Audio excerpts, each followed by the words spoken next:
अस्तु आरम्भं करोतु।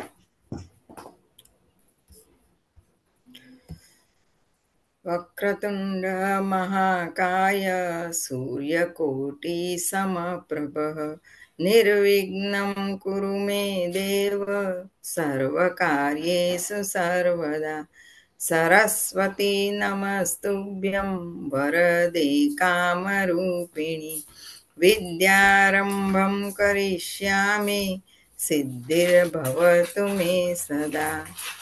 गुरुर्ब्रह्मा गुरुर्विष्णु गुरुर्देवो महेश्वरः गुरुः साक्षात् परब्रह्म तस्मै श्री गुरवे नमः। ॐ सहना भवतु सहनौ भुनक्तु सह वीर्यं करवावहै तेजस्विनावधीतमस्तु मा विद्विषावहै। ओम शांति शांति शांति। नमः सर्वेभ्यः। धन्यवादः महोदय। धन्यवादः महोदय। अस्तु, गतसप्ताहे वयं आम्, रघुवंशस्य 35 श्लोकस्य अन्वयरचनाम् आरब्धवन्तः। कियत्पर्यन्तं कृतवन्तः? प्रतिपदार्थं कृतवन्तः किल? आम् महोदय। आम्, अस्तु। भवती एव कृतवती किल गतसप्ताहे? आम् आम्। अस्तु, अद्य राजश्री महोदय भवती कर्तुम् इच्छति वा अग्रे? आम् महोदय। आम् महोदय। नमस्ते महोदय। नमस्ते। एकवारं श्लोकं पठित्वा सामान्यर्थः अपि पठतु, तदनन्तरम् अग्रे सरामः।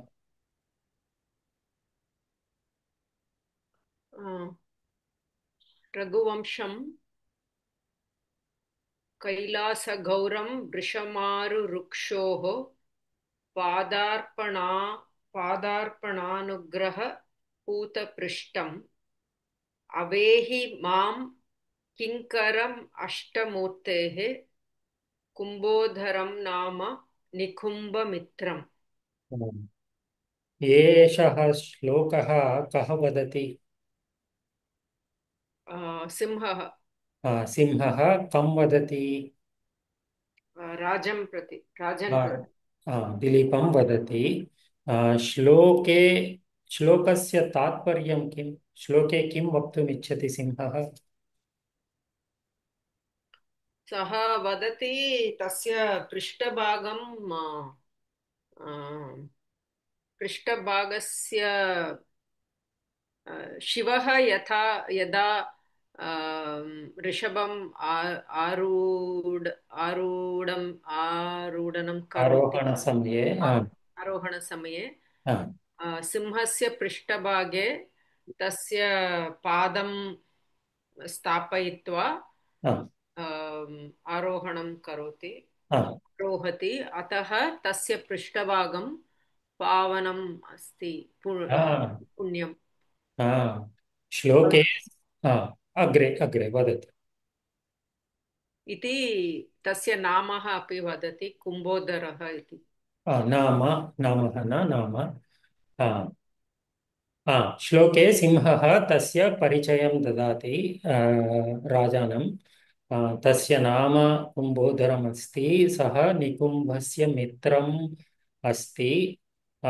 अष्टमूर्तेः किङ्करमपि अस्ति। अष्टमूर्तेः इत्युक्ते शिवस्य, किङ्करम् इत्युक्ते सेवकः। सः शिवस्य सेवकः अस्ति।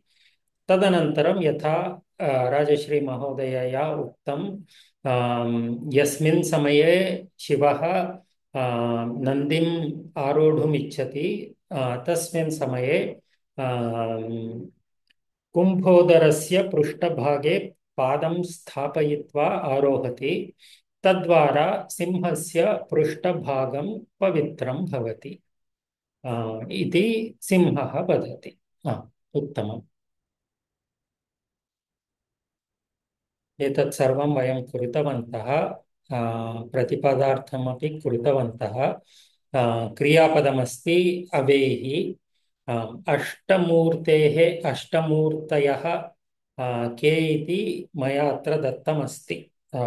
यदि स्लैड् मध्ये अत्र क्लिक् कुर्वन्ति चेत् दृश्यते अष्टमूर्तयः के इति। अग्रे कक्षानन्तरं पश्यन्तु। समासानां विग्रहवाक्यं समासनाम कुर्मः। अत्र समस्तपदानि कानि?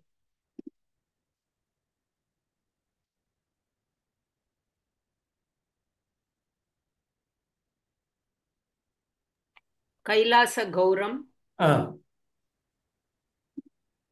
पाद अर्पण अनुग्रह पूत पृष्ठम, आ, अष्टम कुंभोधरम, आ, निकुंभमित्रम। उत्तमम्। कैलासगौरं।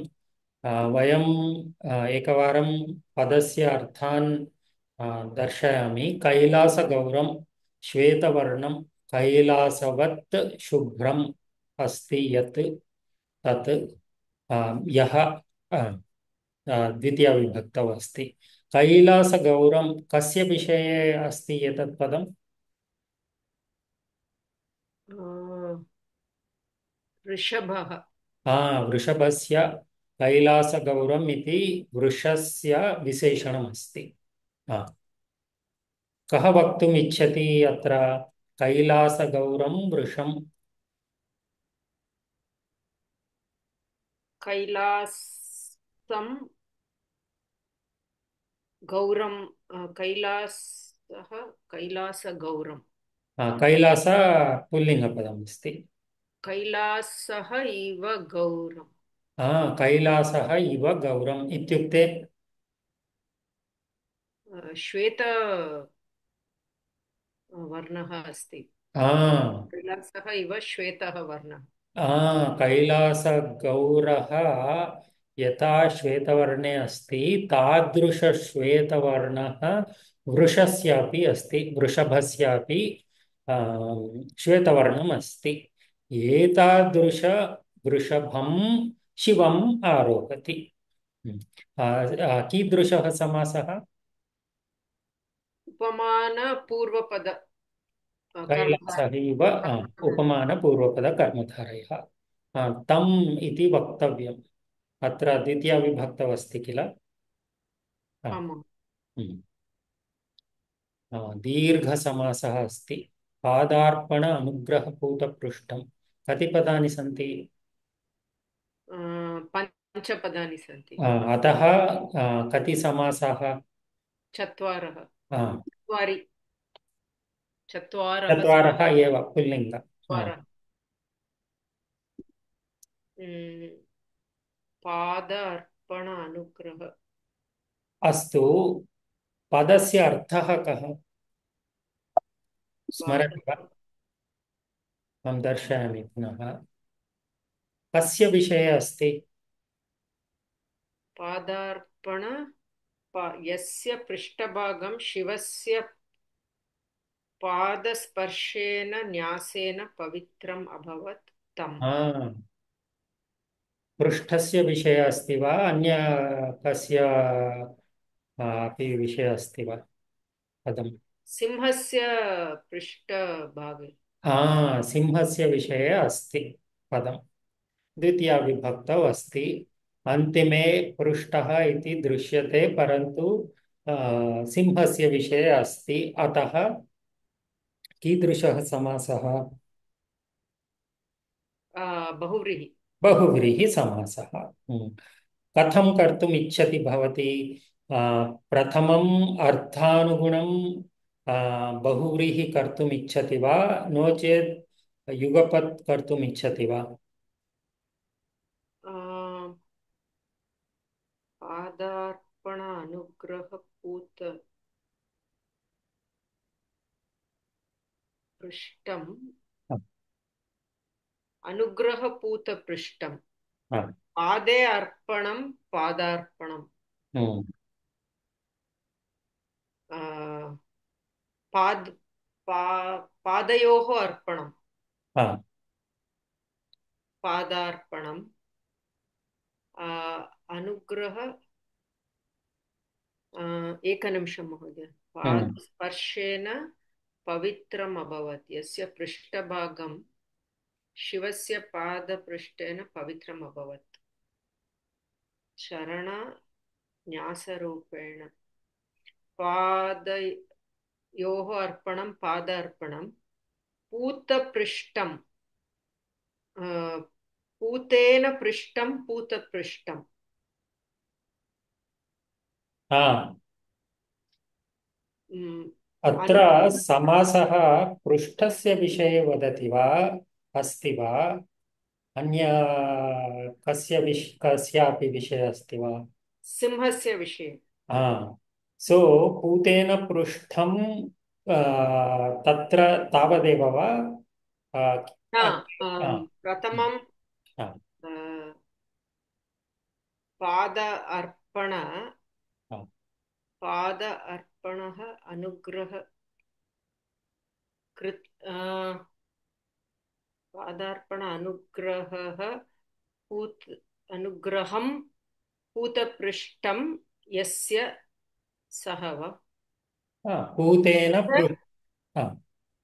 पूतेन पृष्ठं यस्य सः किल आम् पूतेन पृष्ठं यस्य सः so since we have to do two at a time, we have to take the whole thing. If we want to do putena prushtham yasya saha, so we have to take padarpananugraha putena prushtham yasya saha tam. can't we do padarpana anugrahah we need two padam right for ah, bahubali ah, कथं भवती कर्तुम् इच्छति?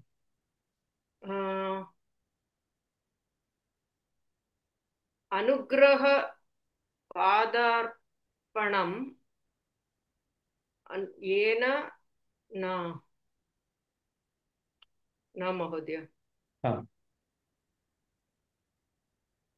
अनुग्रहपूतपृष्ठम् इति भवति अनुग्रहपूतपृष्ठम् So you can't अस्तु हाँ. नो सत्यं सत्यम् अनुग्रहपूतपृष्ठम् एवम् एवं चिन्तयतु पादार्पण अनु कथं पृष्ठं पूतं भवति? पादार्पण अनुग्रहः अनुग्रहेण पूतपृष्ठं यस्य सः एवं वक्तुं शक्नुमः वा? आम् पादार्पण अनुग्रहेण पूतपृष्ठम् यस्य सः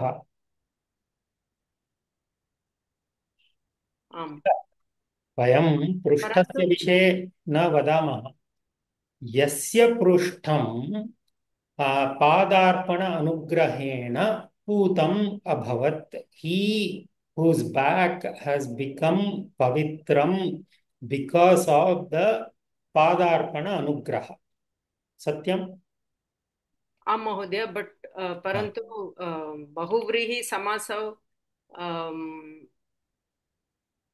द्वे पदे प्रथमा विभक्त्यन्तं किल सत्यम सत्यम प्रथमं किं कर्तुम् इच्छति? पादार्पण अनुग्रहः पूतपृष्ठं यस्य पूतपृष्ठं पादार्पण अनुग्रहेण प्रथमं लौकिकवाक्यं रचयतु यस्य पृष्ठं अनुग्रहेण पूतः न न पुनः अनुग्रहेण न सो यदि वयं पृष्ठम् इति पृथक् स्वीकुर्मः एतत् सर्वं पृथक् पदं भवति सर्वम् आम् यस्य पृष्ठं पादार्पण अनुग्रह पूतः अभवत् सत्यम् आम् यस्य पृष्ठं पादार्पण अनुग्रह पूतः अभवत् तं द्वितीया विभक्तौ अस्ति चेत् तं इदानीं तस्य ये विग्रहवाक्यशैलिना वदतु। पादार्पण अनुग्रह पूतः पृष्ठः यस्य सः तं यस्य पृष्ठः पादार्पण अनुग्रह पूतः पूतं पृष्ठं नपुंसकलिङ्गं चिन्ता नास्ति। पादार्पणानुग्रहपूतं पृष्ठं यस्य सः तम् अवगतम्? सर्वेभ्यः अवगतं वा? यस्य सः he whose पृष्ठं back is पूतं पवित्रं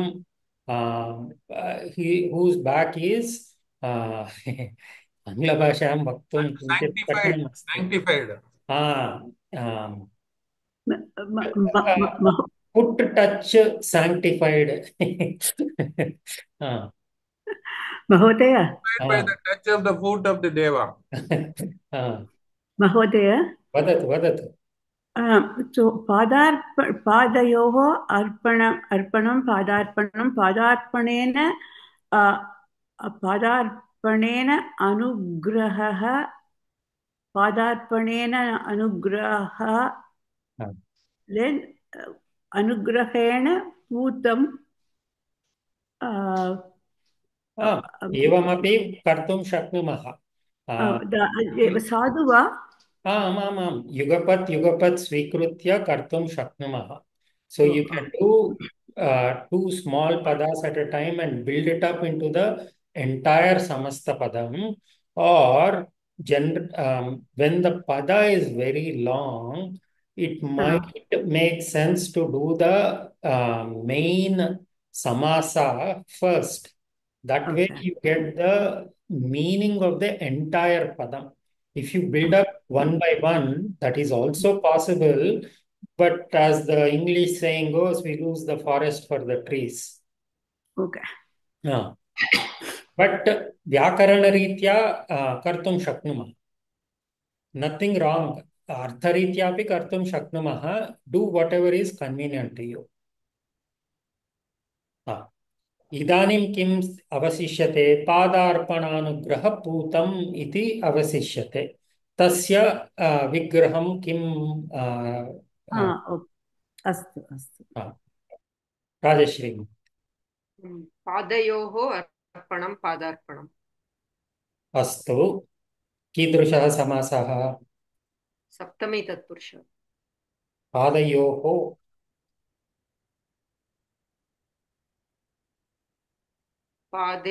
पादयोः किमर्थं सप्तमी?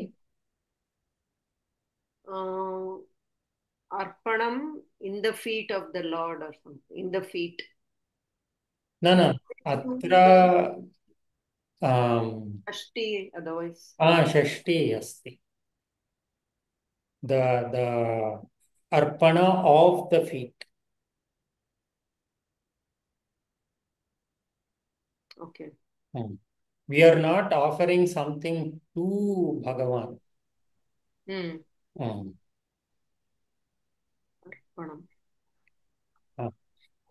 तदनन्तरं चत्वारः समासः आवश्यकः। पादार्पणेन अनुग्रहं पादार्पण अनुग्रहं। तृतीया पादार्पण अनुग्रहेण पूतं। तदपि तृतीया। अस्तु, उत्तमम्। मया एवं कृतं। प्रथमं समस्तपदस्य विग्रहं मया लिखितं। तदनन्तरं पादार्पणानुग्रहपूतम् इत्यस्य पादार्पणानुग्रहेण पूतं तृतीया तत्पुरुषः।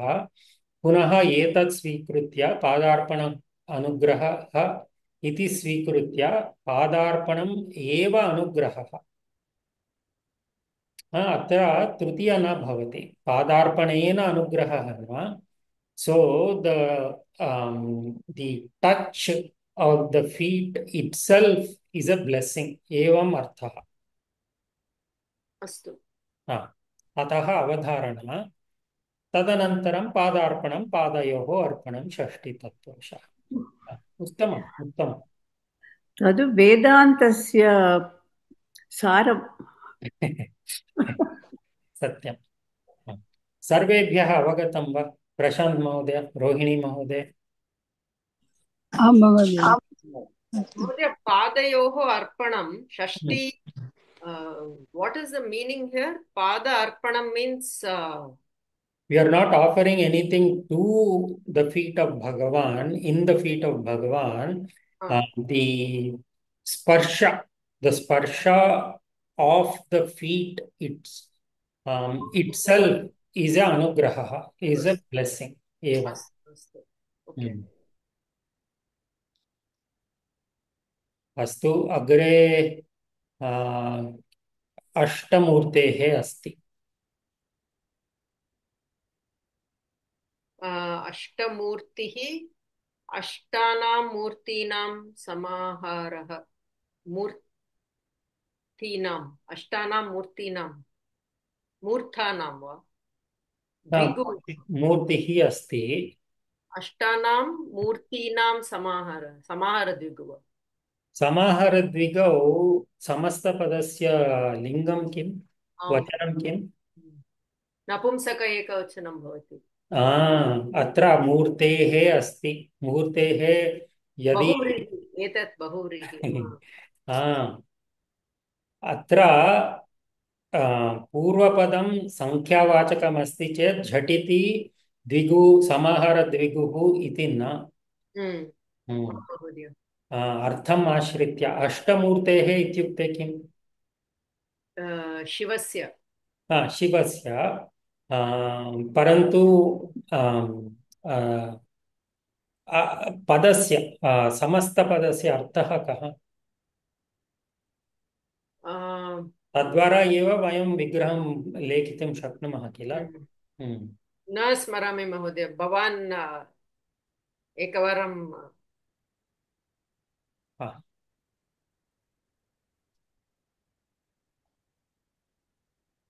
पृथिव्यादि अष्टरूप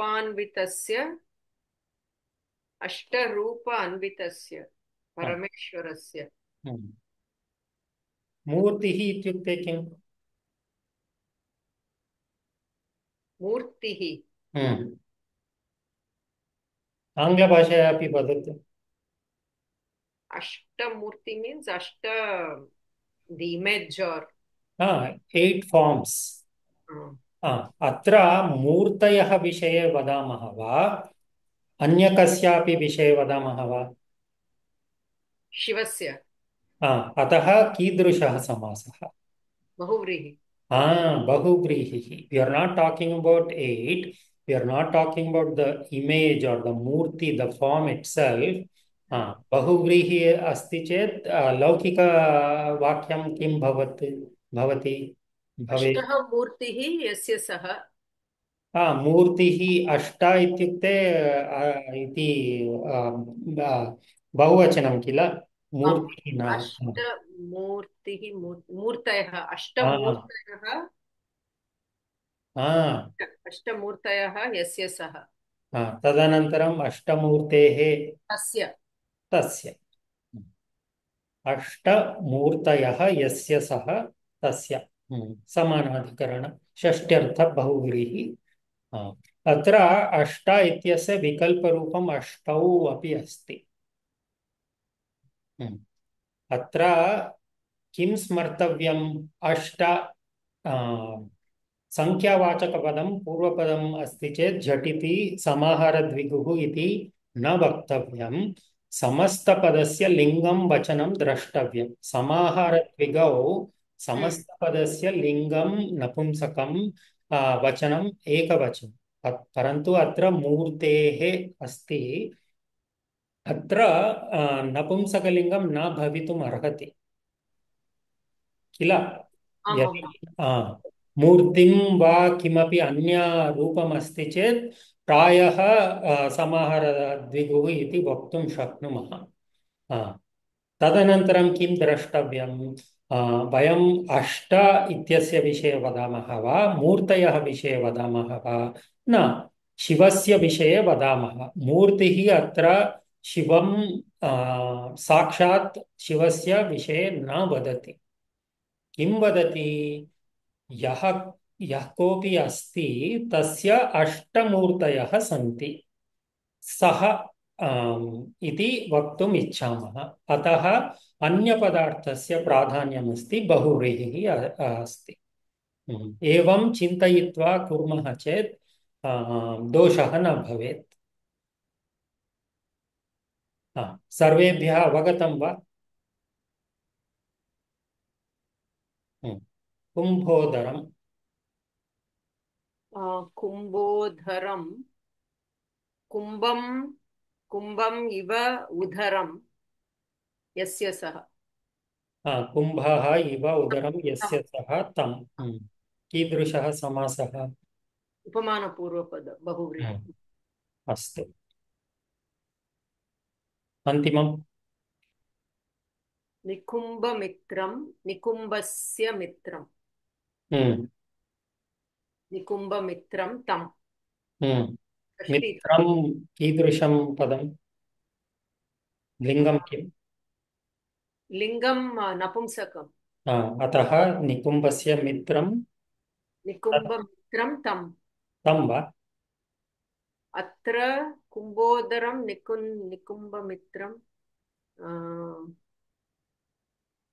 प्रथमाविभक्त्यन्तं वा अत्र? न न, द्वितीया एव, परन्तु निकुम्भस्य मित्रं तदनन्तरं किमपि तत् शब्दं योजनीयं तं किल? तं तं तं वा?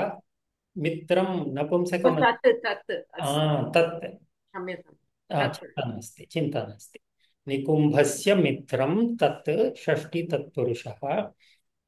अन्यरीत्या अपि वक्तुं शक्नुमः। एकवारं चिन्तयित्वा प्रयत्नं करोतु।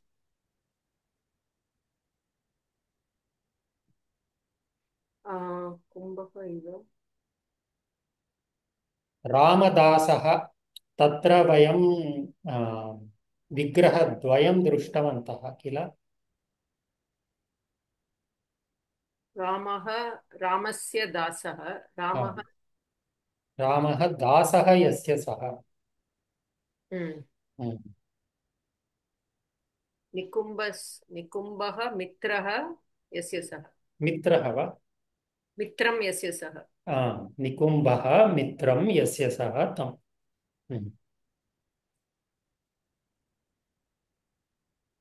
अस्तु, प्रश्नाः सन्ति वा अत्र? अत्र महोदय बहुव्रीहि भवति वा? निकुम्भः यस्य मित्रं निकुम्भः तं निकुम्भमित्रं। निकुम्भः मित्रं यस्य सः। बहुव्रीहि एव। क्लेशः कुत्र क्लेशः? इट् इस् नाट् षष्ठी तत्पुरुष then. प्रथमम् एवं लेखिष्यामः चेत् षष्ठी तत्पुरुषाः, नो चेत् एवमपि द्वितीयरूपेण अपि लेखितुं शक्नुमः।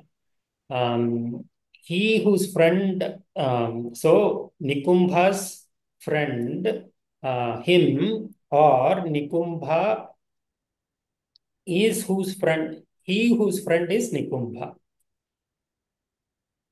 अत्र तु अर्थं समानमेव.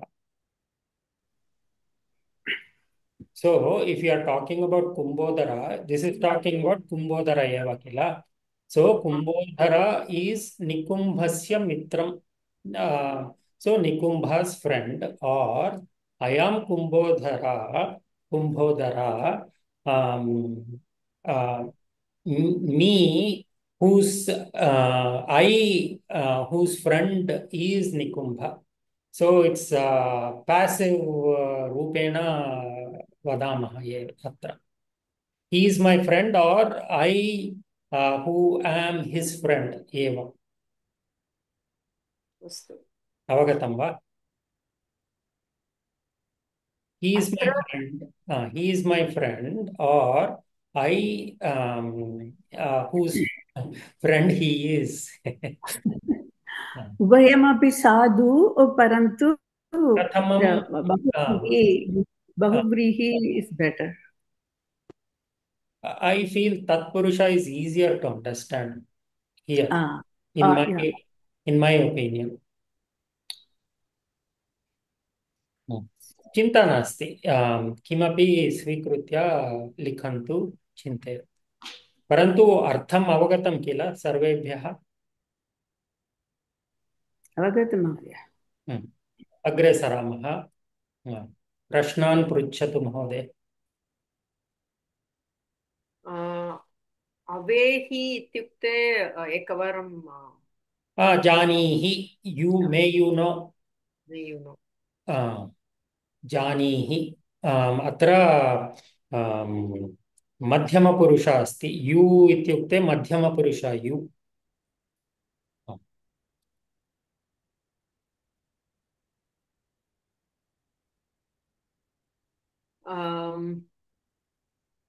कः अवेहि त्वम् अवेहि अत्र अध्याहारम्.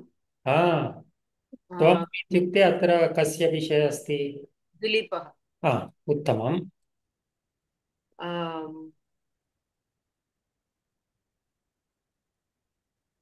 निकुम्ब कैलासगौरं वृषं माम् आरुरुक्षः.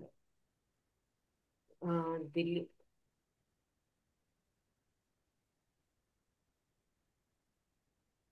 द्वितीय प्रथमं वा?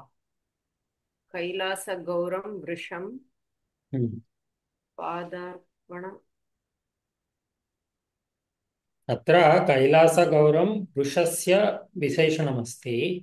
कुम्भोदरस्य पादार्पणानुग्रहपूतपृष्ठं मां किंकरं निकुम्भमित्रम् एतत् सर्वं कुम्भोदरमेव सूचयति. कम् अवेहि उत्तमं. कम् अवेहि माम् अवेहि.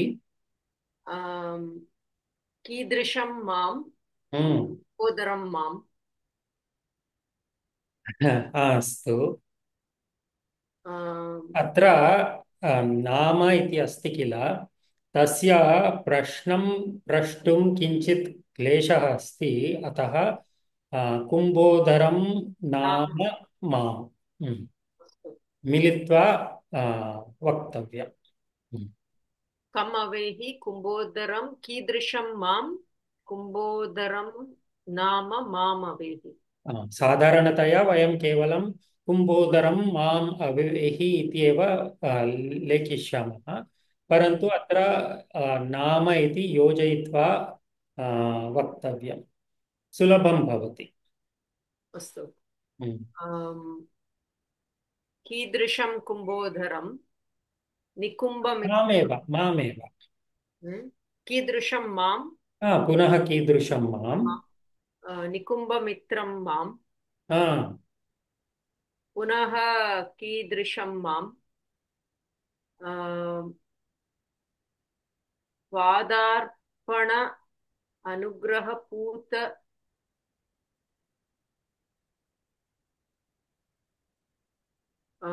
माम्.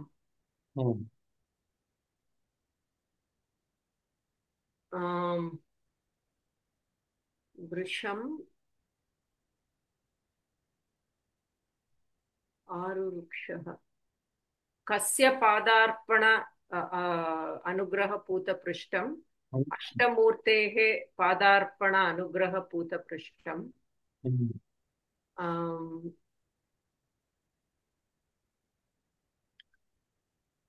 किङ्करं कुम्भोदरं. किङ्करम् इत्युक्ते सेवकः. किङ्करः सेवकः. अतः कीदृशं मां पुनः किङ्करं माम् तद् प्रथममेव आगच्छति. कैलासगौरं वृषं किम् आरु कस्य शिवस् न how do आरुरुक्षः अत्र भवती उक्तवती कस्य पादार्पणं भूतपुरुष आम्, अष्टमूर्तेः पुनः किङ्करं त्यजतु it is done no how to bring in this आरुरुक्षः कैलासगौरं वृषम् आरुरुक्षः आरुरुक्षोः एकवारं पश्यतु षष्टि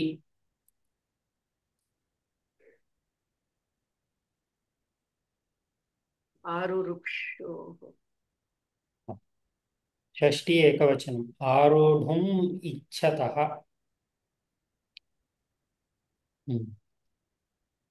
इच्छत् इति प्रातिपदिकस्य षष्टि एकवचनं सो इच्छतः अत्र क्रियापदं नास्ति आरोढुम् इच्छतः षष्टि तस्य शिवस्य आरुरुक्षः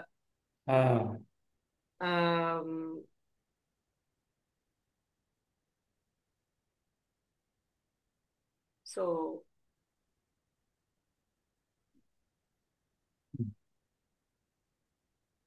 किं कैलासगौरं वृषम् आरुरुक्ष इति आगच्छति आरुरुक्षः किम् आरुरुक्षः आरुरुक्षः न आरुरुक्षु इति पदमस्ति आरुरुक्षोः षष्टि कस्य न शिवस्य how to bring that in महोदय I'm not able कोऽपि प्रयत्नं कर्तुम् इच्छति वा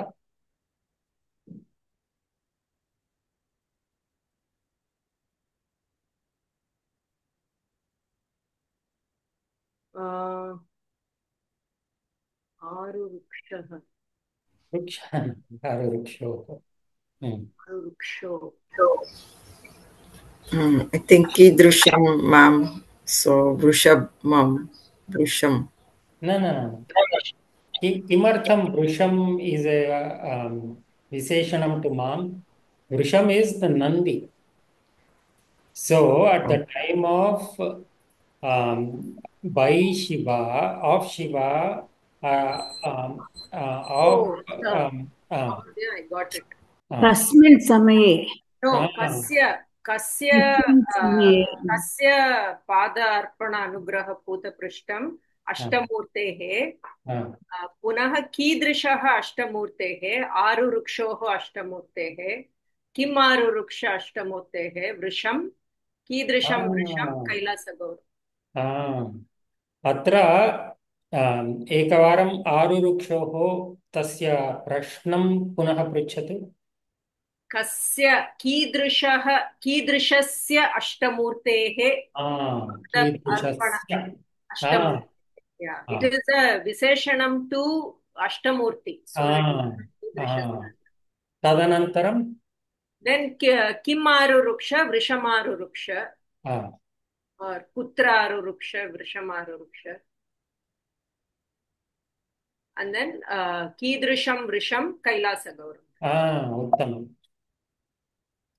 कस्य पादयोः पूतपृष्ठम् अष्टमूर्तेः पादयोः पूतपृष्ठम् so here the prashna is slightly different so we are picking putaprushtam a portion of the samastapada to ask the prashna but that is the only way to bring in ashtamurtehe kila so because his back has become puta because of Shiva एवं अर्थः अस्ति अस्ति इत्यतः पूतपृष्ठं कस्य पादयोः पूतपृष्ठं by whose feet his kumbhodara's back has become pavitram ashtamurtehe so that is how we bring in ashtamurtehe then as Mahodaya said कीदृशस्य अष्टमूर्तेः आरुरुक्षोः अष्टमूर्तेः कम् आरुरुक्षोः वृषम् आरुरुक्षोः कीदृशं वृषं कैलासगौरं वृषम् अवगतम्?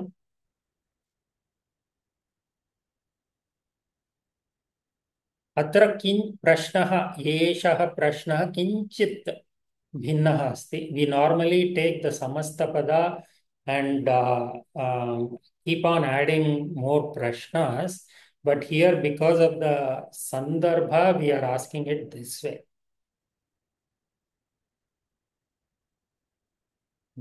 प्रश्नाः सन्ति वा? पृच्छन्तु. सन्देहाः सन्ति वा?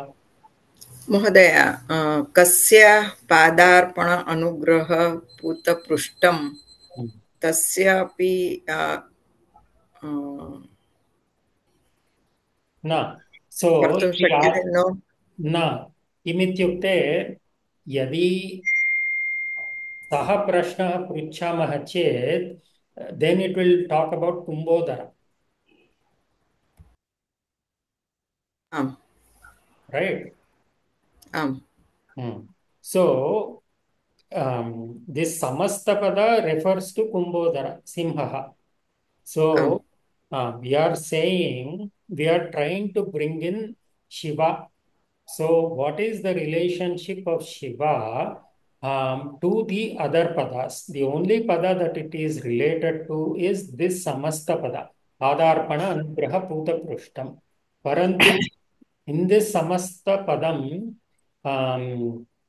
we can't use the Samasta Padam as it is because it refers to, it's a Bahuvrihi, it refers to Kumbhodara. So we have to take the small part which refers to Shiva. So, Kasya Padayoho Puta Prushtam Va Padena Puta Prushtam. By whose feet is the back sanctified, purified? By Shiva's feet. Eva. धन्यवादः. अन्य प्रश्नः सन्देहः? महोदय अवेहि धातु व्याकरणांश for अवेहि अत्र पश्यतु इ इति धातु उपसर्गः अवलोकः. धन्यवादः महोदय.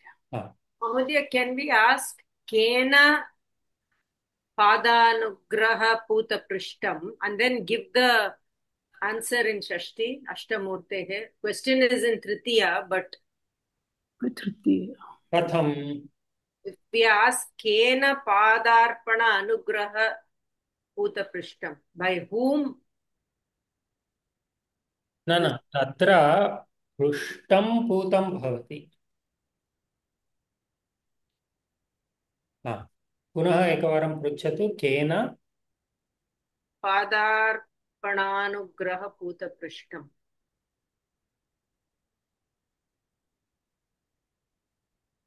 But the answer will be उत्तरमाश्रित्य प्रश्नं प्रष्टव्यम्. उत्तरं षष्ठी विभक्त्याम् अस्ति किल?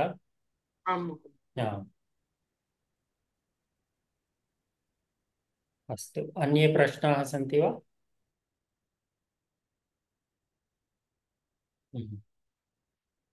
सुन्दरम् अस्ति श्लोकम्. अन्वयं करोतु महोदय.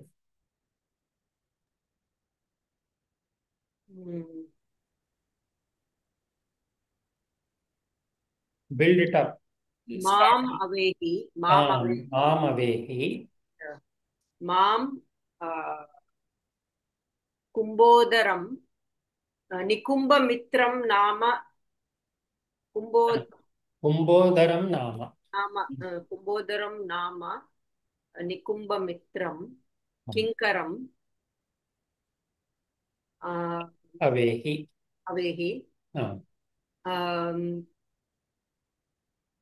Ashta Padarpana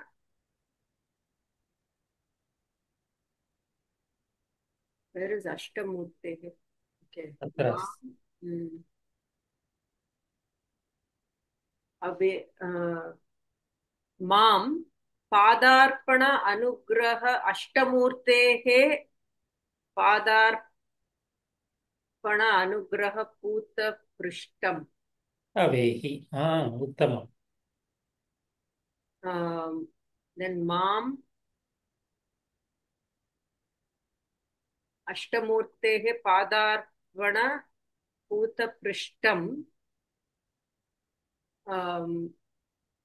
कैलासगौरं वृषमारुरुक्षोः अष्टमूर्तेः पादार्पण अनुग्रह पूतपृष्ठम् अवेहि अस्तु मां कुम्भोदरं नाम निकुम्भमित्रं किङ्करं पादार्पण अनुग्रह पूतपृष्ठं कैलासवृक्षम् आरुरुक्षोः no this will come first कैलासगौरं वृषमारुरुक्षोः अष्टमूर्तेः पादार्पण अनुग्रह पूतपृष्ठम् अवेहि सत्यं सत्यं मया एवं लिखितं कैलासगौरं वृषमारुरुक्षोः so by Shiva or of Shiva who is interested in climbing the Vrishabha of that Shiva my back has been sanctified and I am Kinkara Nikumba's Mitra and my name is Kumbhodara. Know me as such. भवती यथा उक्तं तथापि लेखितुं शक्नुमः अत्र एकम् अन्यं प्रश्नम् अपि प्रष्टुं शक्नुमः किङ्करम् अस्ति किल अत्र कस्य किङ्करम् अष्टमूर्तेः किङ्करमपि वक्तुं शक्नुमः अत्रापि अर्थं साधुः एव किल whose servant am I of Ashtamurti of Shiva महोदय तत्र टैपो अस्ति आवेहि अवेहि धन्यवादः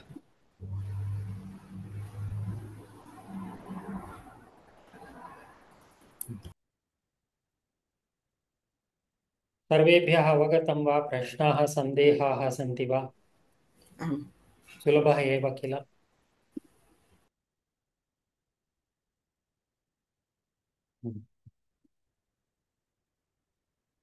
अस्तु so we should be proud of ourselves we are reading Kalidasa shlokas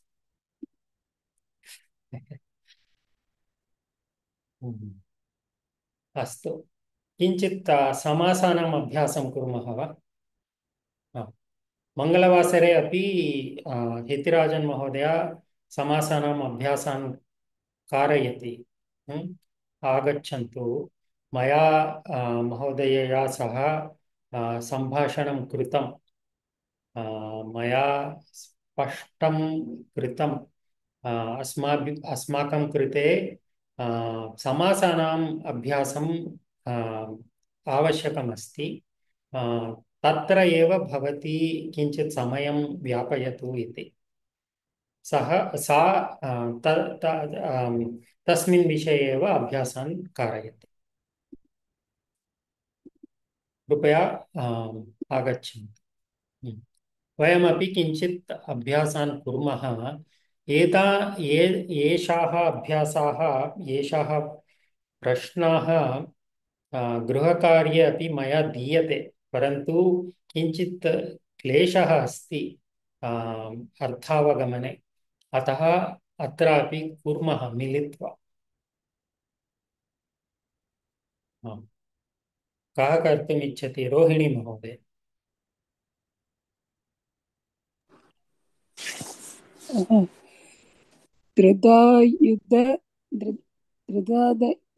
धृदायुधयो दावृतः अभिमन्युः धृतायुधा न धृतायुध योधावृतः योधावृतः समस्तपदस्य अर्थः कः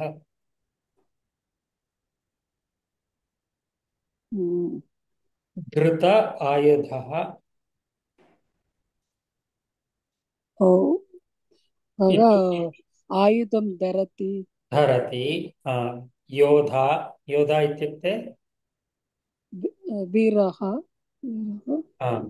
आवृतः आवृतः इत्युक्ते आवृतः अहं न जानामि महोदय कोऽपि वक्तुं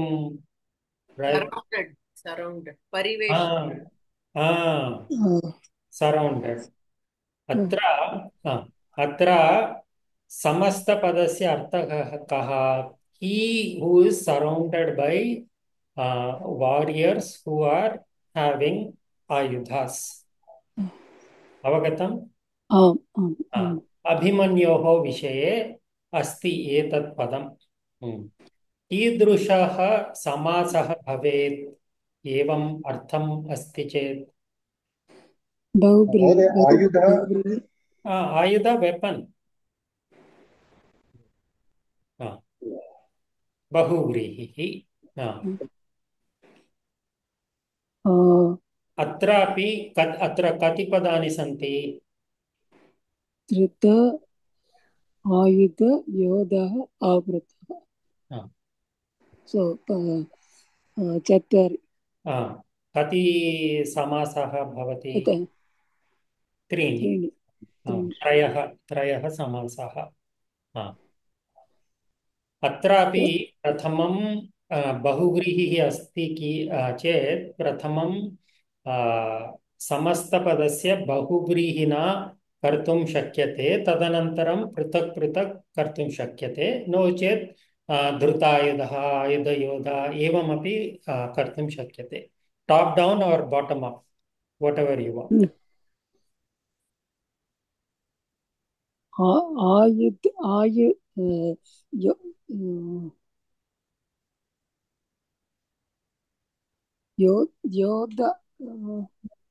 योधाः आवृतः किमर्थं योधाः आवृतः आवृतः इत्युक्ते he who is surrounded he who is surrounded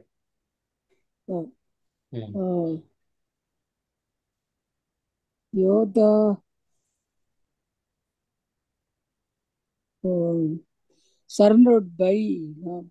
surrounded by yodhas who are wielding weapons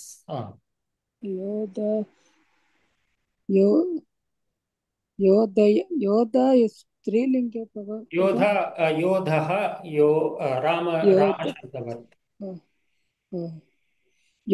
योधेन आवृतः योधेन वा surrounded by बहु योधैः आवृतः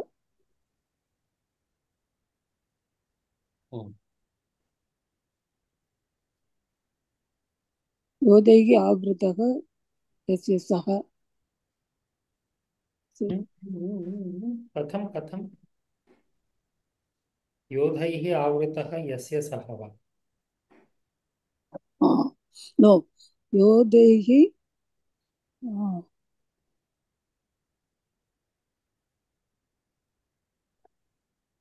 योधैः आवृतः येन सह so if you want to do yodha and avrita take the whole thing dhrutayudha yodhaihi avrutah योधैः आवृतः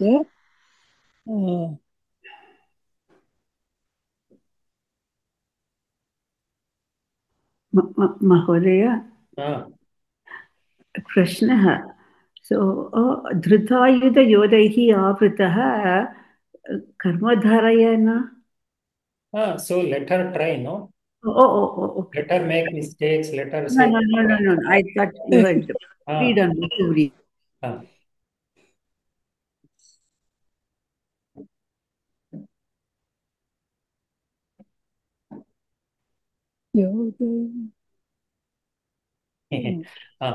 आवृतः he who is surrounded so atra आवृतः is it talking about Abhimanyu directly or is it talking about somebody else?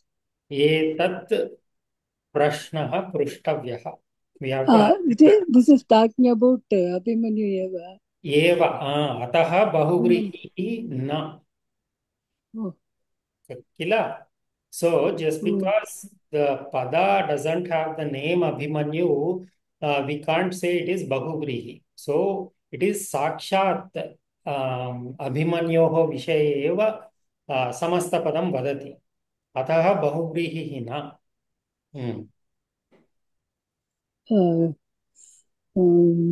सर्वदा तदेव भ्रमः गच्छति महोदय. पुनः एकवारं वदतु सर्वदा. I always get that doubt whether it is Bahuvrihi or the other. So that is why we are doing the abhyasa. So the way to find out is take the antima padam. Is it talking directly about who we are referring to, or is it talking about somebody else? So वयम् एकम् अन्यमपि उदाहरणं दृष्टवन्तः. पीताम्बरधृतः, yellow shirt वेरर् आङ्ग्लभाषया. सो सः पीताम्बरधृतः, प्रशान्त् महोदयः पीताम्बरधृतः अस्ति. So धृतः, in that case, is it talking about Prashant Mahodaya or is it talking about something else? Etat prashtavyam prathamam. If it is sakshat directly talking about the person we are referring to, it is karmadharaya. If it is referring to something else, bahuvrihi. Atra avrutaha, he who is surrounded. Who is surrounded? Abhimanyu eva. So it is talking directly about Abhimanyu himself. Ataha karmadharayah bahuvrihi na. Avagatam? No, Mahodaya, I am not clear. Avrutaha ityukte kim? Surrounded. He who is surrounded, not surrounded. Yes. But in that case, even Pitambara,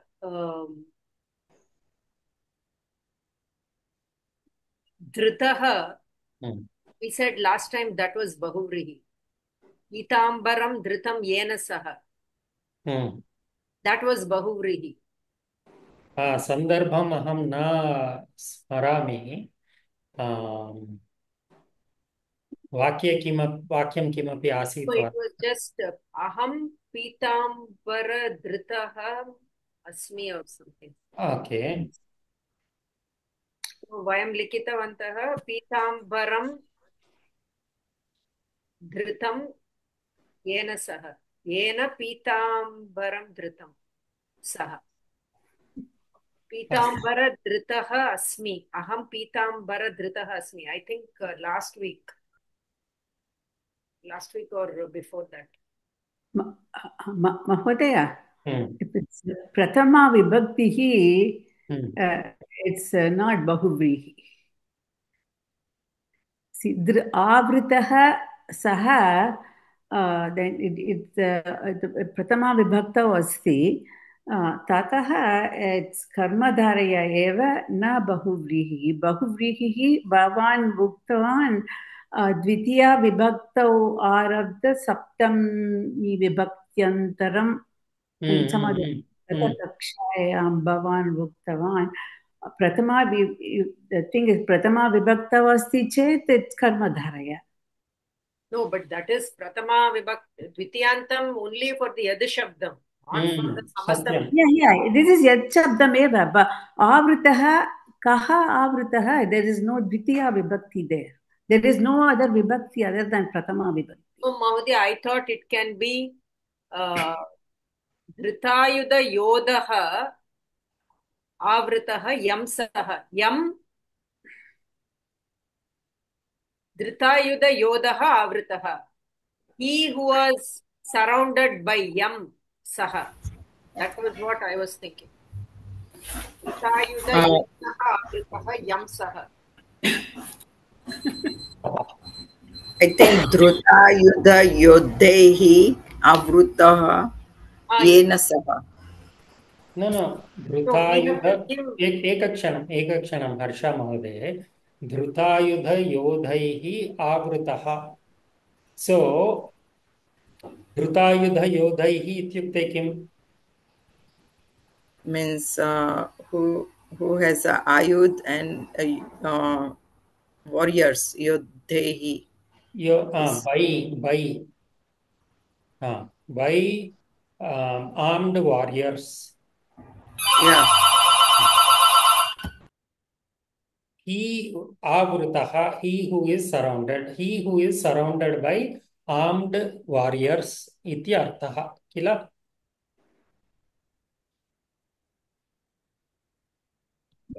पुनः येन सह किमर्थम्?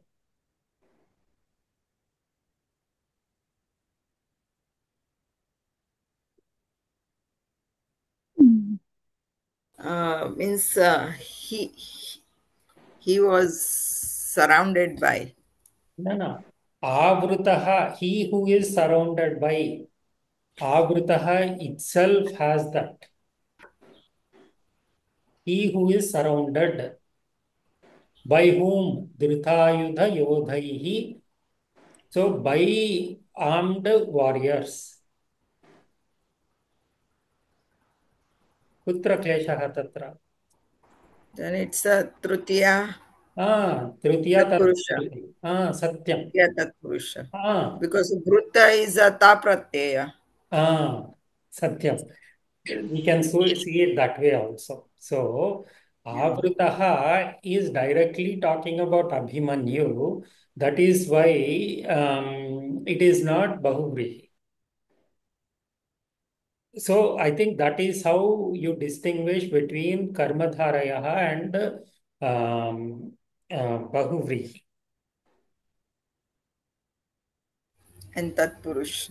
Because tatpurusha trutiya tatra ta Karmadharaya is pratyaya. a Tatpurusha Prabheda only. Satyam.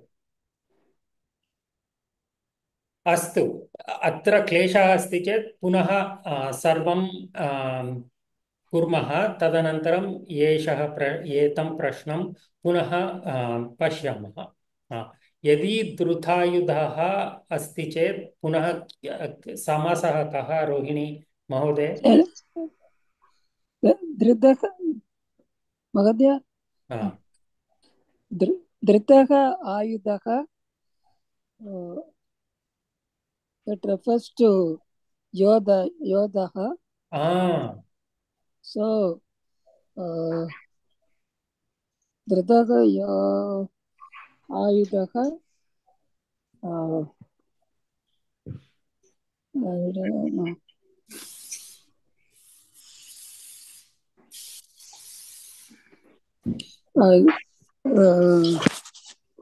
Here again it is Tritiyanta. Which one? Yo Dritaha Ayudaha Yai sir. So what samasa will it become? No. So one thing. So you are doing two samasas at once. You have to do one samasa at a time. So drutaihi aidaihi yaihi saha no. Punah vadatu. What is the samasta padam that you are doing and what is the vigraha? Oh. Dritaha Ayudaha.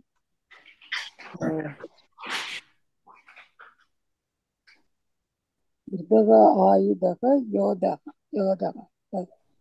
Dritaha Ayudaha Yodaihi. Why is it ayudha only, no? Ayuda. Ayuda. I don't get it, Magadya. अन्य कोऽपि प्रयत्नं कर्तुम् इच्छति वा? किं करणीयं महोदय? अत्र प्रथमम् एकः समासः अस्ति. अत्र समासत्रयम् आवश्यकम्. अग्रे किं कर्तव्यम्? धृतः आयुधः येन सह तस्य समस्तपदं किं भवति? आयुधः हा, हा, तदनन्तरं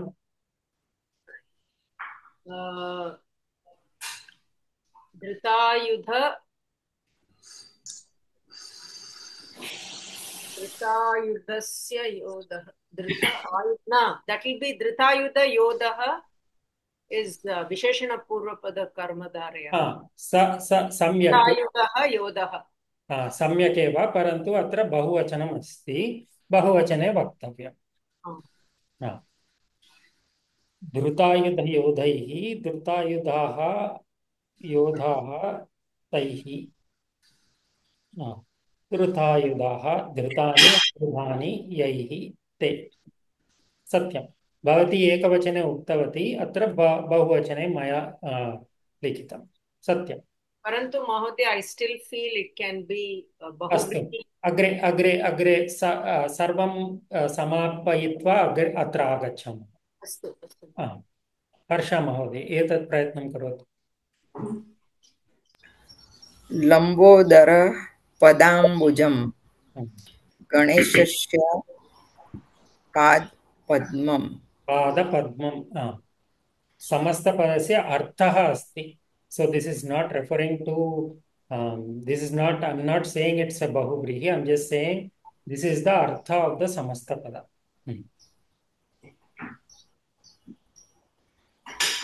लम्बोदर लम्ब उदर कति पदानि सन्ति? लम्ब उदर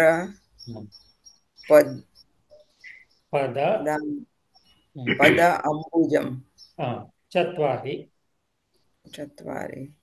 सो लम्ब त्रयः समासः कर्तव्यः। लम्ब उदर यस्य सः, षष्ठी बहुव्रीहि। समस्तपदमपि वदतु। I am not following what you are referring to, so do the vigraha and tell me the लम्बोदर लम्बः उदरः यस्य सः लम्बोदरः अथवा गणेशस्य नाम। सो अन्यपदाय यस्य सः बहुव्रीहि, षष्ठी बहुव्रीहि। लम्बोदर wait लम्बम् उदरं यस्य सः अस्तु अस्तु अस्तु सत्यं। that now पदाम्बुजम्। अम्बुज इत्युक्ते किम्? अम्बुजम् इत्युक्ते पद्मं। कमलं पद्मं पदकमलं पदकमलं लम्बोदर पदकमलं। सो पदाम्बुजं सो पदस्य पदकमलम् इति स्वीकरोतु। पदकमलम् अस्ति चेत् विग्रहं कथं भवति? पदस्य कमलं कथं? पदस्य कमलं किं? न न पद एव कमलं। पद एव कमलं। पदमेव कमलं। पदम् एव कमलं। कीदृशसम्बन्धः? इट्स् उपमान उत्तरपद।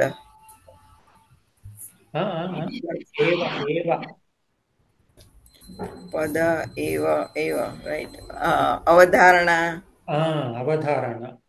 अवधारणा। पदं कमलम् इव वक्तुं शक्नुमः वा? आम्। पदं कमलम् इव अस्ति चेत् कीदृशः समासः?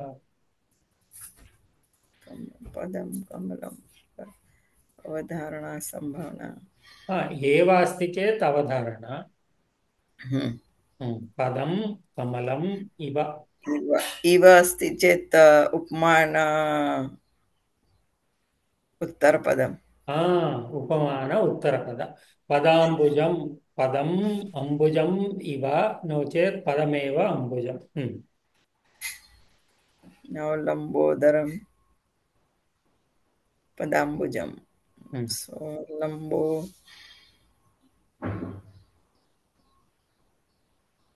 Lambodharasya Padambujam. सत्यं लम्बोदरस्य पदाम्बुजम् षष्ठी तत्पुरुष.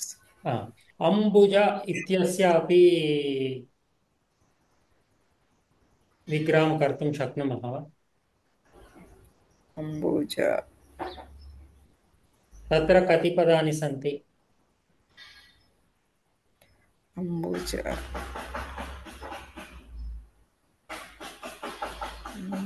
अम्बुज इत्युक्ते किं?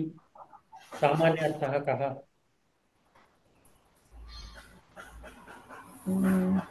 अन्ते पदस्य अन्ते ज इति आगच्छति चेत् साधारणतया किं भवेत्?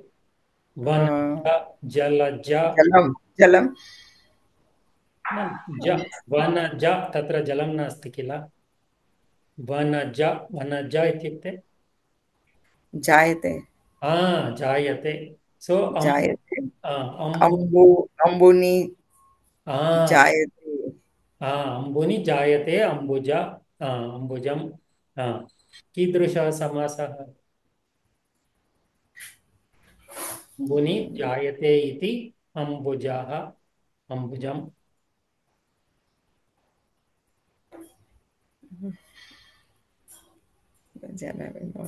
जायते जायते कीदृशं पदम्? जायते आत्मनेपदी. आत्मनेपदी इत्युक्ते सुबन्तं वा तिङन्तं वा? तिङन्तं. तिङन्तं कुत्र आगच्छति?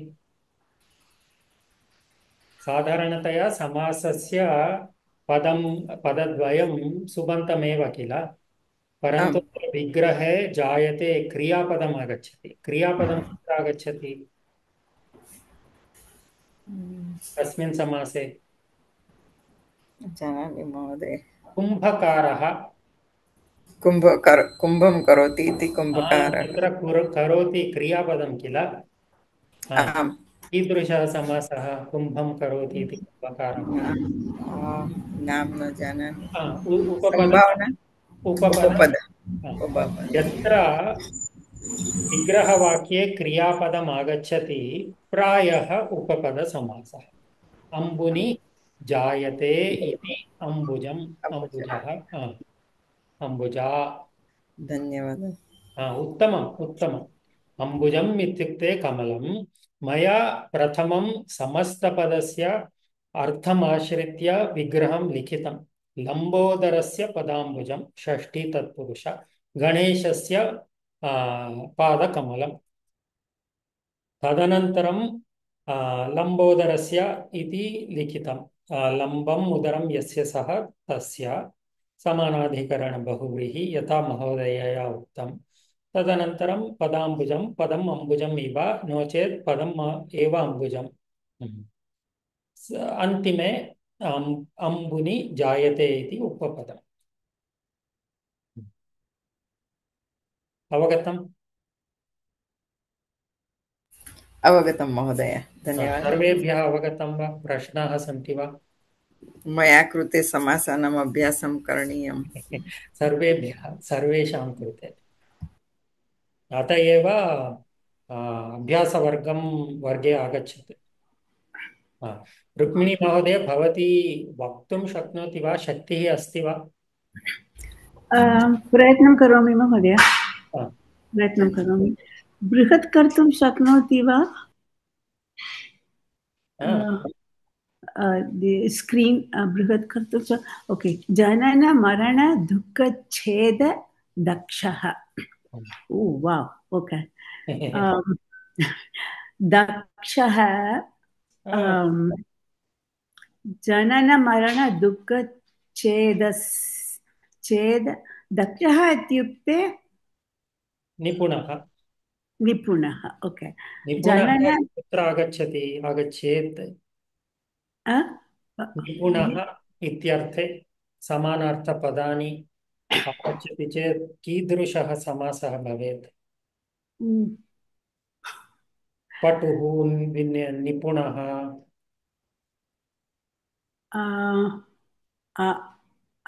God. कोऽपि आचार्यः no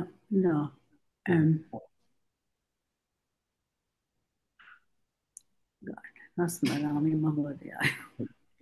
कोऽपि स्मरति वा? सप्तमी सप्तमी तत्पुरुष वेदपण्डितः, वेदेषु पण्डितः ओके अथवा वेदे पण्डितः, पण्डितः दक्षः, एतत् सर्वं नैपुण्यं सूचयति। ओके सप्तमी तत्पुरुष. सप्तमी धन्यवादः. तत्पुरुषः। सो जनन मरण दुःख छेदेषु दक्षः. ओके and then समस्तपदस्य अर्थः कः? प्रथमम् एतत् चिन्तयतु। so जनन मरणात् दुःखं भवति. तद् दुःखं दुःखस्य छेदे दक्षः. छेदनं करणे दक्षः, दक्षः निपुणः। छेदनम् इत्युक्ते इत्युक्ते भेदनं। सो दुःखछेदे दक्षः. सो जनन मरण दुःखछेदे दक्षः सप्तमी पुरुषः. देन् जनन मरण दुःखस्य छेदे दक्षः. दुःखस्य छेदः. सो दट् इस् षष्ठी तत्पुरुष. छेदे अस्ति किल? तस्मिन्. And then janana maranaat dukkha or janana maranasya dukkha. That be षष्ठी तत्पुरुषा. जनन मरणात् दुःखः किमर्थं? पंचमी तत्पुरुष. पंचमी तत्पुरुषे उत्तरं पदं किं भवति? किमपि भवति वा? भवितुम् अर्हति वा? मरणात् भीतः. अत्र दुःखः अस्ति, भीतः नास्ति, अतः षष्ठी एव. ओके. जननं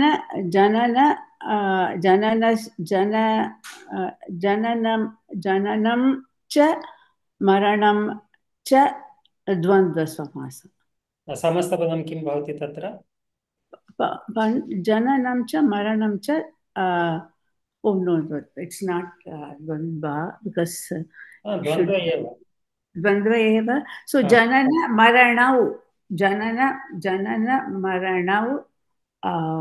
मरणे, मरणम् इति नपुंसकलिङ्गं, मरणे.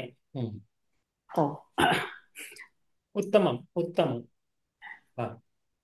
जनन मरण दुःखछेदे दक्षः, जनन मरण दुःखछेदे दक्षः सप्तमी तत्पुरुषः. तदनन्तरं जनन मरण दुःखस्य छेदः षष्ठी तत्पुरुषः. जननमरणयोः दुःखं षष्ठी तत्पुरुषः. पुनः जननं च मरणं च जननमरणे इतरेतर. उत्तमम्. सो राजश्री महोदय, एकवारं भवती पृष्टवती अत्र अल्गारिथम् किं भवति, प्रोसीजर् किम् अस्ति. I hope you are building up all these rules in your mind. आम् महोदय. अग्रे कः कर्तुम् इच्छति? ऑब्जर्वेशन यः शब्दः जननमरणदुःख दक्षः दक्षिणामूर्तिश्लोकं मध्ये आगच्छति. अस्तु. वटविटपि समीपे भूविभागे निषण्णं सकलमुनिजनानां ज्ञानदातारमादं त्रिभुवनगुरुमीशं दक्षिणामूर्तिदेवं जननमरणदुःखच्छेददक्षं नमामि. धन्यवादः। धन्यवादः। दक्षिणामूर्तिस्तोत्रस्य अन्तर्भूतं पद धन्यवादः. addition appendix earlier to that. That's a very beautiful shloka. So किम् अस्ति तत्र गुरुः शिष्यः वृद्धाः गुरुः किमपि अहं न सम्यक् स्मरामि तत् सः श्लोकः अपि उत्तमम् अस्ति मौनं द्वारा पाठयति सः that shloka is very very beautiful मौनव्याख्या प्रकटित ब्रह्मतत्त्वं युवानम् धन्यवादः वसिष्ठान्ते स विषण्णै ब्रह्मनिष्ठैः आच्छादेन्द्रं करगलितचिन्मुद्रमानन्दमूर्तिं स्वात्मारामं मुदितमदनं दक्षिणामूर्तिमीडे अस्तु अस्तु धन्यवादः अग्रिमसप्ताहे तत् श्लोकं चित्वा पश्यामि धन्यवादः राजश्री महोदय प्रयत्नं करोतु श्लोकम् आवश्यकं का श्लोकम् आवश्यकम् अहं जानामि श्लोकं जानामि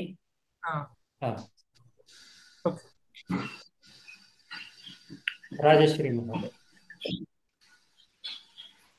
वीणा वरदण्डमण्डितकरा सरस्वत्याः विषये अस्ति श्लोकं जानाति वा कस्मात् एतत् पदम् अस्ति इति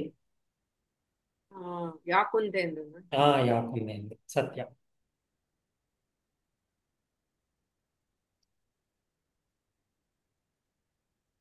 प्रथमं समस्तपदस्य अर्थः कः इति निर्णयतु वीणा जानामि एव वर अत्र वर इत्युक्ते श्रेष्ठ उत्तमं श्रेष्ठः दण्डः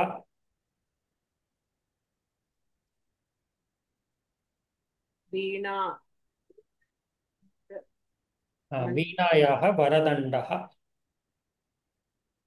दण्डः इत्युक्ते वीणायाः अन्तिमभागे बृहत् एकं भागमस्ति किल सरस्वत्याः दक्षिणहस्तं यत्र अस्ति that long watt is stem इति आङ्ग्लभाषया वदामः किल वीणायाः स्टेम् दण्डः मण्डितः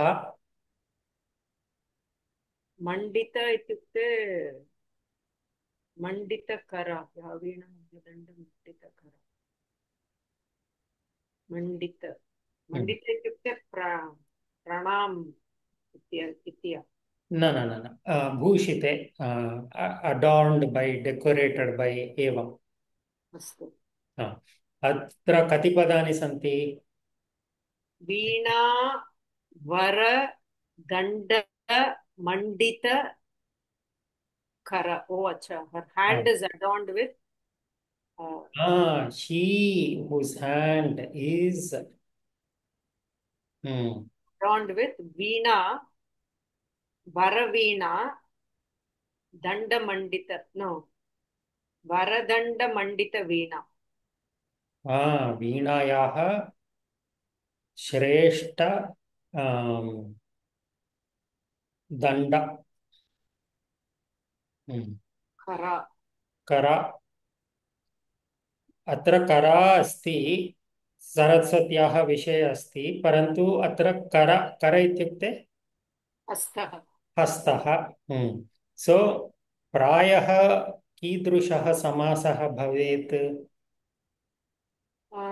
करः इट इज अ विशेषण पूर्वपद because karah it is description of kara are we talking about the kara or the veena or something else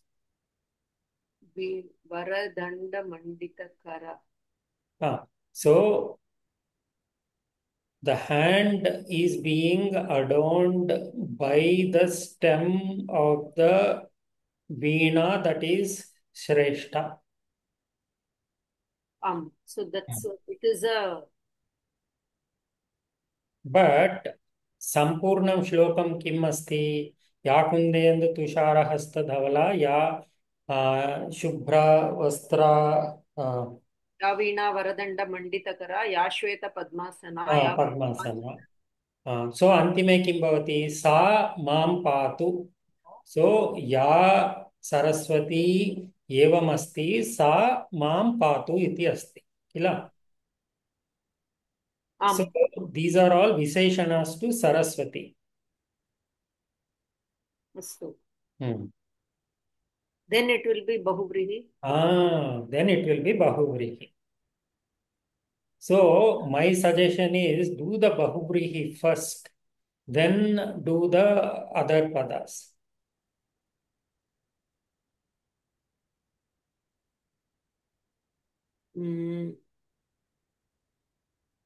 वीणा वरदण्ड मण्डितः करः करा मण्डिता करा यस्याः सा।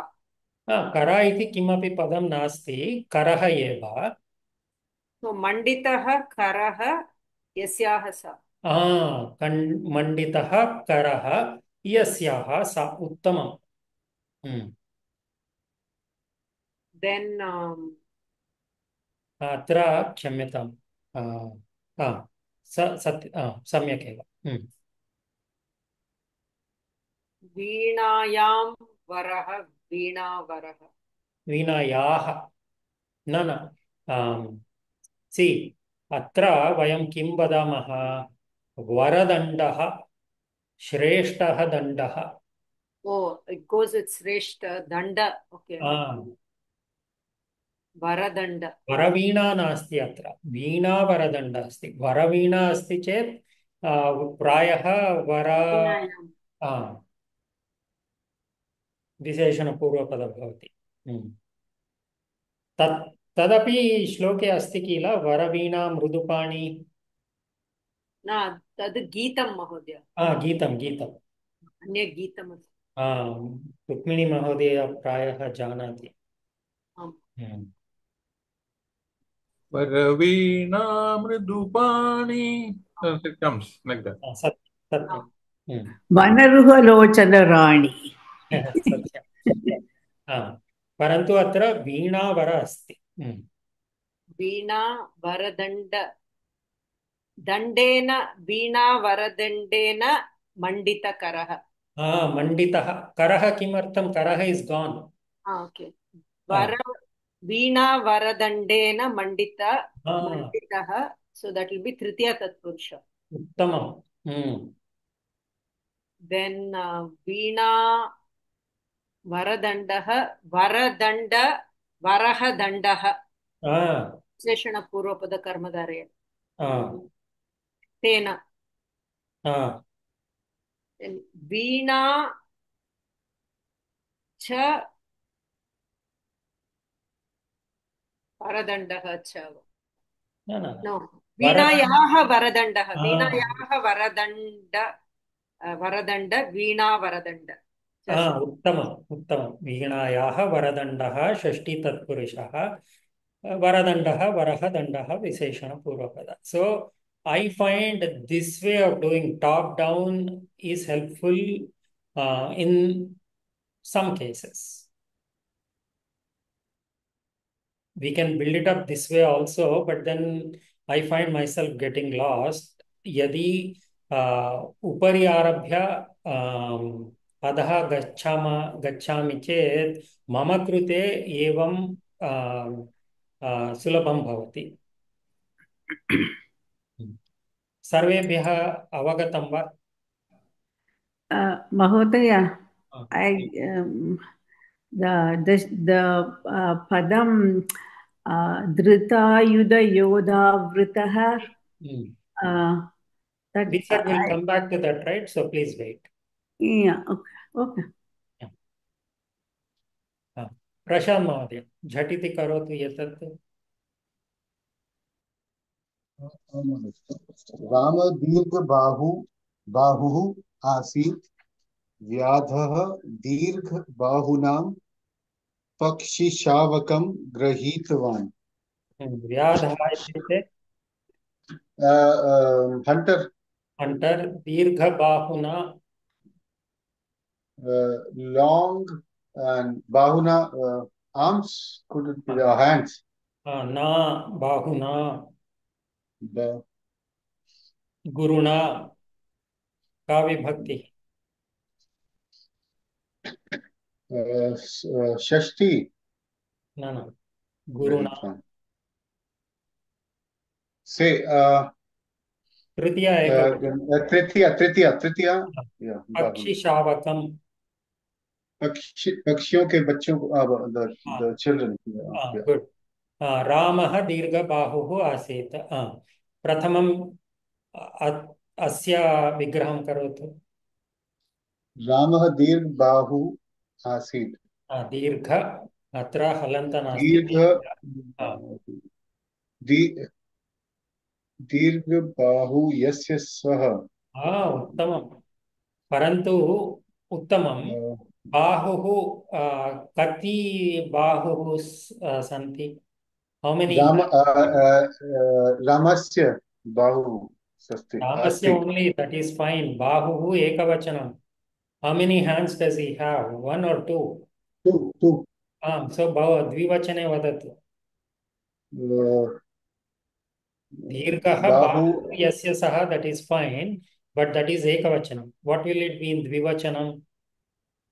Bahu like how? Bahu is like two. No, that is dirgha bahu. Bahu like it's masculine. Pullingam eva. Rama. Pullinga. Bahu.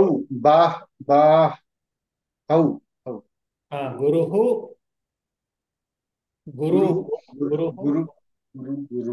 Guruvau. No, Guravah. Gurva, I'm sorry, yes. Gurvaha. Bahu. Dirghau. Bahu. सत्यं. दीर्घौ बाहुः यस्य सः. उत्तममेव. बहु द्विवचने वक्तव्यम्. अत्र विग्रहं किं भवति? दीर्घबाहुना. By long arms. Tritiya, this is Tritiya also. Bahu.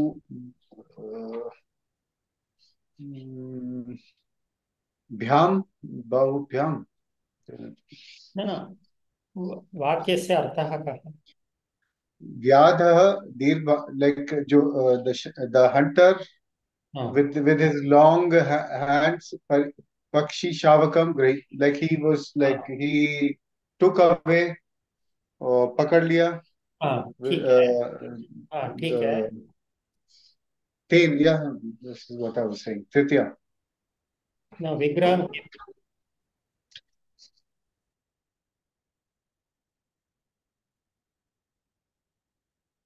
Mahoday. Could you repeat the question?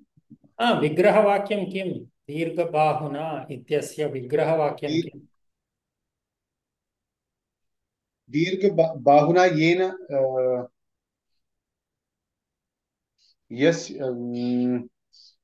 यस्य सः. किमर्थं यस्य सः?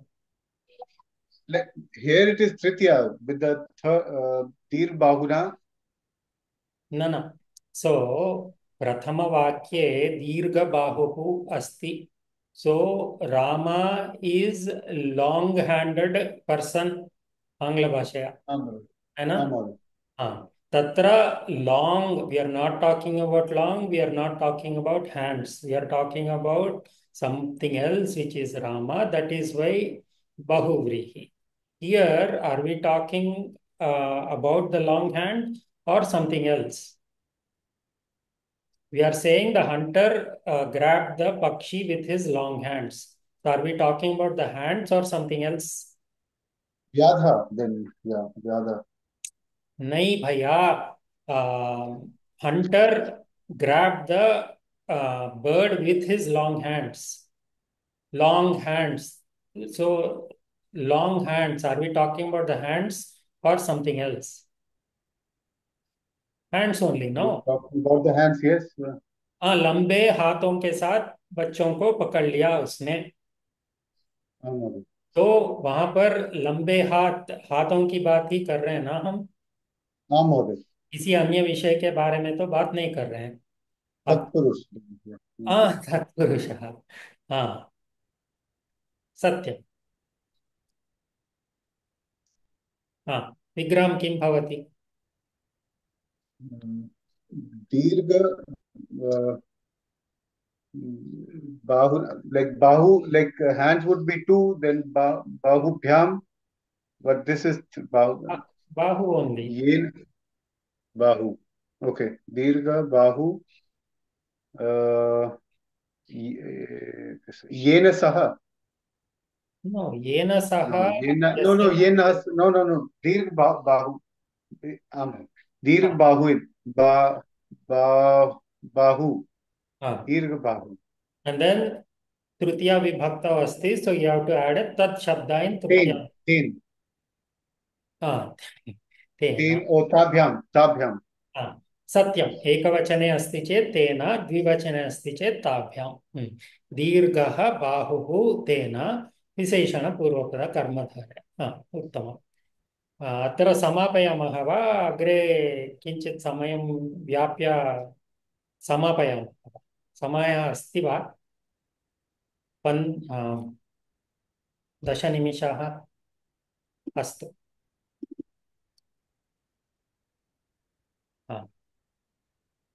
अत्र विशालगृहः मया बोल्ड् न कृतं। हर्ष महोदय प्रयत्नं करोतु। विशालगृहे 10 कर्मकराः कार्यं कुर्वन्ति। So it's a विशालं गृहं तस्मिन्।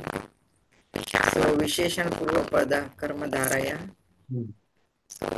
विशाल गृहः धनिकः सुखेन जीवति। अत्र विशाल गृह is used for the dhanikah. So vishalam gruham yasya saha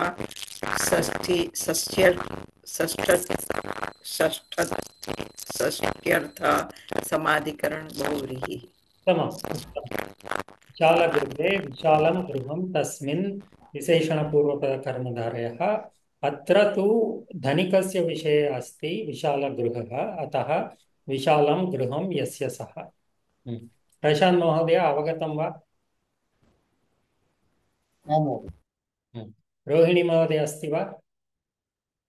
नास्ति। रुक्मिणी महोदय अस्ति। प्रयत्नं कर्तुम् इच्छति वा महोदय? आं महोदय। बालाः श्वेतवस्त्रं धृत्वा क्रीडन्ति। श्वेतवस्त्राः बालाः क्रीडन्ति। श्वेतवस्त्रं श्वेतं वस्त्रं श्वेतः वस्त्रः। वस्त्रं नपुंसकं। सो श्वेतं वस्त्रं तद् इट् इस् विशेषण पूर्वपद कर्मधारय। And then श्वेतवस्त्राः बालाः क्रीडन्ति।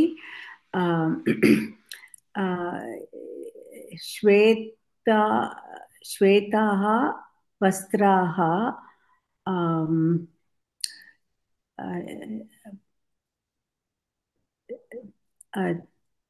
तेषां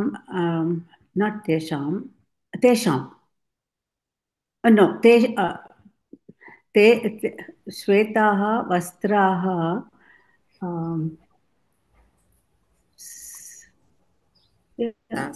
तेषां ते येषां वस्त्रं येषां ते बहुव्रीहि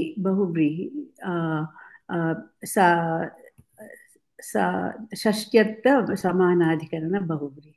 सत्यं। वस्त्रम् नपुंसकलिङ्गम् अस्ति, अतः श्वेता वस्त्रं येषां ते, नो चेत् श्वेतानि वस्त्राणि येषां ते। उत्तमम्। अग्रे राजश्री महोदय। गणेशप्रसादेन कार्यक्रमे अविघ्नं भवतु। कार्यक्रमः अविघ्नः समाप्तः। गणेशप्रसादेन तत्र केवलम् अविघ्न अविघ्न इत्यस्य करोतु। कार्यक्रमे अविघ्नं भवतु। न विघ्नम् अविघ्नं प्रथमम्। कीदृशः समासः? नैतत्पुरुषम्। कार्यक्रमः अविघ्नः, अविघ्नः कार्यक्रमः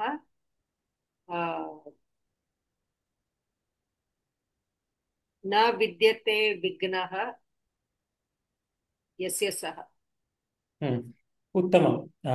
बहुव्रीहि उत्तमम्। अत्र अविघ्नः कार्यक्रमस्य विशेषणमस्ति। अत्र एकवारं चिन्तयतु पुनः। प्रथमे पदे अविघ्नं न विघ्नं तम्। अविघ्नं कीदृशं पदम्?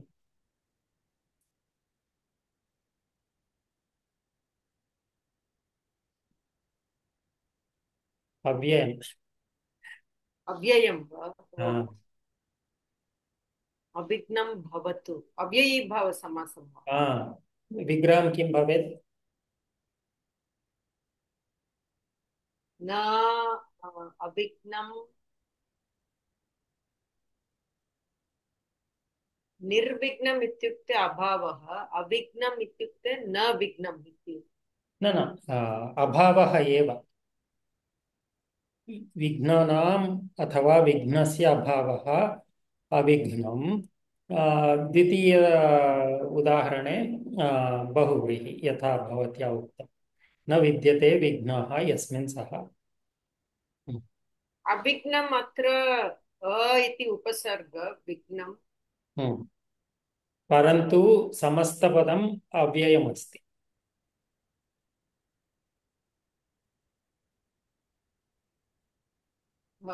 कीदृशं चिन्ते how can we identify Mahodaya whether it is कथं जानीमः?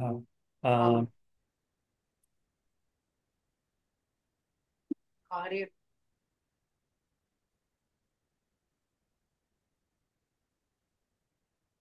विघ्न इति पुल्लिङ्गपदमस्ति। यदि अविघ्नः अस्ति चेत् then it will not be an अव्ययी भाव। न विघ्नः अविघ्नः। परन्तु अविघ्नम् इति it is not even a द्विवचन इन् दिस् सन्दर्भ किल। अविघ्नं भवतु कर्तृपदम् अस्ति अविघ्नं। सिन्स् विघ्न इस् ए पुल्लिङ्गपद and avignam is a kartrupadam, then this is not a dvitiya vibhakti, therefore it is an apumsak avyaya. Avagatam va? प्रशांत महोदय प्रयत्नं करोतु। महाबल महाबल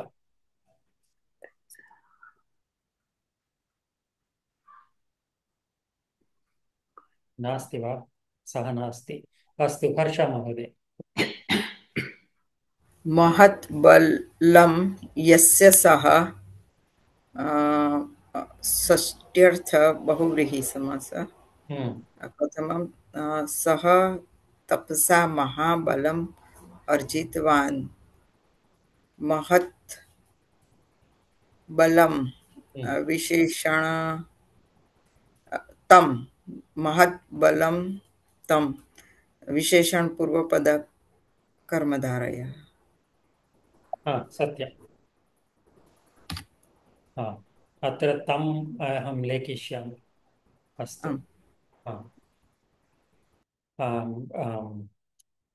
रुक्मिणी महोदय अन्तिममस्ति। माता पित्रोः सेवां यः न करोति Saha aputraha. Aputraha, it should have been bolded. Asya vigraham kim? Aputraha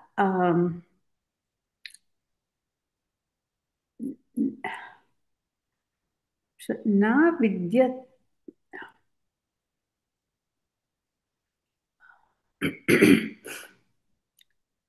That's a bahuvrihi.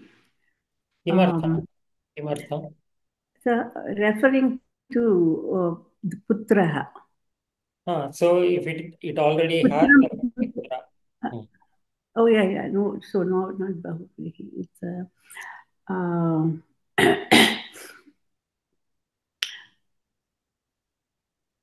so naitat purusha samasa. Vigraham kim?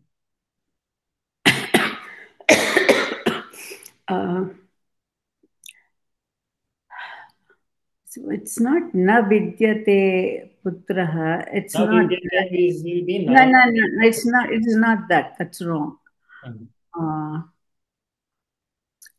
It is. He doesn't. He's not a son. He's not considered, not to be considered as a son. Yeah. Yeah. Tadeva. Na. Mahodaya Kshamyadam. I have to review. Rajashri. न पुत्रः अपुत्रः. कीदृशः समासः? नैतत्पुरुषः. अग्रे. राजा दशरथः अपुत्रः आसीत्. अत्र बहुव्रीहि अस्ति. न विद्यते पुत्रः यस्य सः. अन्तिमम्. तव कुले अपुत्रम् अस्तु इति महर्षिः अपुत्रम् अस्तु. अत्र अव्ययीभावं वा? अपुत्रम् अस्तु. अपुत्रम् अस्तु. So aputram, there we have to look at aputram. पुत्रम् अव्ययीभावसमासः न पुत्रः. किमर्थम् अव्ययीभावः? पुत्रः पुल्लिङ्गम्. अत्र नपुंसके अस्ति. उत्तमम्. अत्र aputram, we can't even take it as dvitiya vibhakti. Uttamam. Mahodaya, see the aputra, the prathama vakye aputraha naputraha is that, he says he's a putraha parantu he's not a putra. He's not a putra. I'm sorry, not a putra, not a son. Okay. So it's still neither purusha. Astu kshamyatam, it took a long time. Mangala shlokan krutva samapayamaha. Harsha Mahodaya. We never did that shloka, Mahodaya. Om Purnamadah Purnamidam Purnat Purnamudachyate Purnasya Purnamadaya Purnamevavashishyate. Om Shanti Shanti Shanti. Hari Om Namo Gurubhyo Namaha. Hari Om. Dhanyavadah. Dhanyavad.